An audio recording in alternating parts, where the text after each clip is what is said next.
What is good, everybody? Splitgate.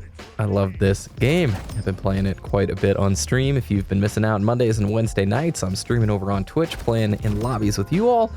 And wow, a ton of fun. Splitgate. Is this going to be the summer of Splitgate? Plus, they're making a new matchmaking system, and I want to talk about maybe a big team battle style mode in Splitgate. So let's start with the new matchmaking update. So this actually just dropped about a week or two ago, and they are working on Matchmaking 2.0 for Splitgate. Basically, they've got a very slow and forgetful matchmaking system, so they're rewriting the entire thing.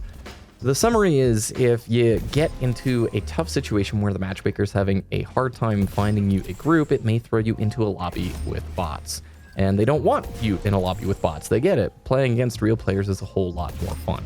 So they're actually overhauling the entire back end of Splitgate's matchmaking, and it will most likely bring with it a feature that gives them more data and insight, and honestly, way less bot matches for you to experience while the matchmaker is trying to go out there and get you the best match possible. If you want to read more about it, I'll leave a link to it in the description below.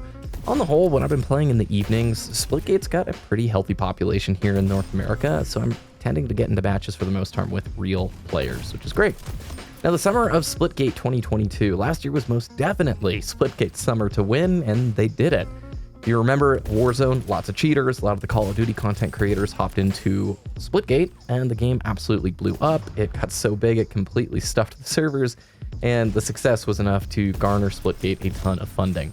I do think that Splitgate could be looking at another very opportunity-rich summer. Outside of the new Apex season, which is starting to look really cool. If you haven't had a chance to see the new legend that was just revealed, again, I'll leave that link in the description below.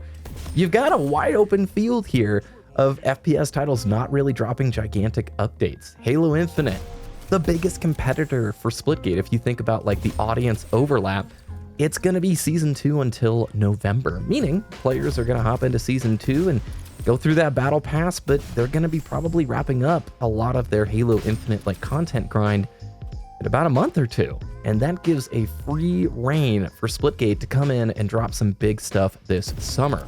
Some of those big things, again, it's all speculation. We haven't really heard anything just yet about what and when is, stuff coming down the pipeline. But I do think that a big team battle style mode would be huge for Splitgate. Could you imagine like portaling with a vehicle across different areas of the map? The potential is massive. I understand the engineering undertaking is probably crazy, but I would love to see a big team social mode for Splitgate. Additionally, if they were to add a few new weapons to the sandbox, maybe a grenade launcher, maybe a bow and arrow, anything really. You've got a lot of arena FPS games to look to for different weapons that you could put in here. I can guarantee though, if I was showing you a Splitgate video today that had a handful of new maps as well as some new weapons, a lot of players would be like, whoa, I gotta go check this out. How does it actually play?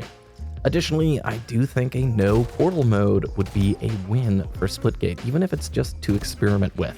Now don't get me wrong, I love the portals. And we've been streaming on Monday and Wednesday nights, and each time, like if it's Splitgate, I'm talking with the chat, it seems like plenty of players have a similar sentiment. If they're new to Splitgate, they don't really use the portals all that much. I think with most beginner players, it takes like a dozen hours before you start using it pretty efficiently. And for those players, it's a wonderful sandbox. Like Splitgate has got what the base dream is for any arena FPS, a fun sandbox that feels good on both mouse and controller. So if you can create a pathway for new players to hop in and enjoy it, I just feel like for some, portals, I don't know, it keeps away a certain segment of potential players. Now, please don't sacrifice your core audience, obviously, I'm not arguing for that, in the attempt of garnering an audience you don't have. We've seen plenty of big FPS games do that, and you always want to honor your core community first. But I do think there is room to test a no portal mode here. Maybe some of the map creator maps can be old Halo maps and just see how it plays. See what people think. And if it sticks, it sticks. If it doesn't, you don't have to keep it in there.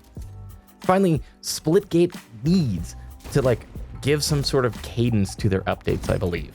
Path of Exile is a really good example of this. When the team over there were able to get into a steady cadence that players could expect updates from and be consistent about it, it changed everything from their success and their population growth. It's a huge point that I talk about on the channel a lot. They released a great GDC talk years ago.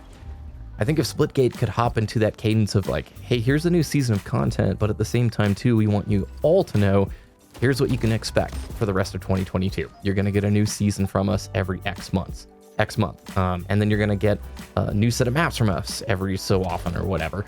That creates an expected timing and a cadence. Like if you're in the Apex world right now, you know, you've generally got an idea when that battle pass ends, the next season's coming. You don't know exactly what it's bringing, but you can always bank on it being a fresh turnover point. There's so many cool FPS games, and if streaming has taught me anything talking with you all, everybody's playing a lot of different games right now. And you need to be able to take a break from your main and go try other games.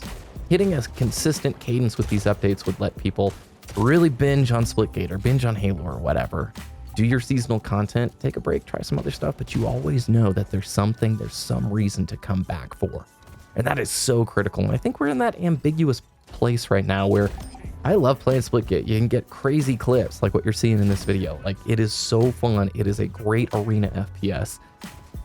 But if you played last summer, what you're seeing on screen as the viewer doesn't look a whole lot different to you. There's not a ton of new maps. There's not really a ton of new modes. The weapon set's the same. Whereas if you know and you can expect, hey, what's the new season of Splitgate like? Okay, cool. And you know it's coming at a certain cadence, it always gives you a reason to return. So I do think this could absolutely be the summer of Splitgate. I'm going to be playing the heck out of it. I love it. I love streaming it with you all, and you can check that out on Twitch on Monday and Wednesday nights. And what do you think? Would a big team battle mode work? Is this going to be Splitgate's summer? And did what I outlined sort of land with you? Do you think it could really pull a bigger audience? Let me know what you think in the comments down below. Hope you all are having a great week, and I will see you again very soon.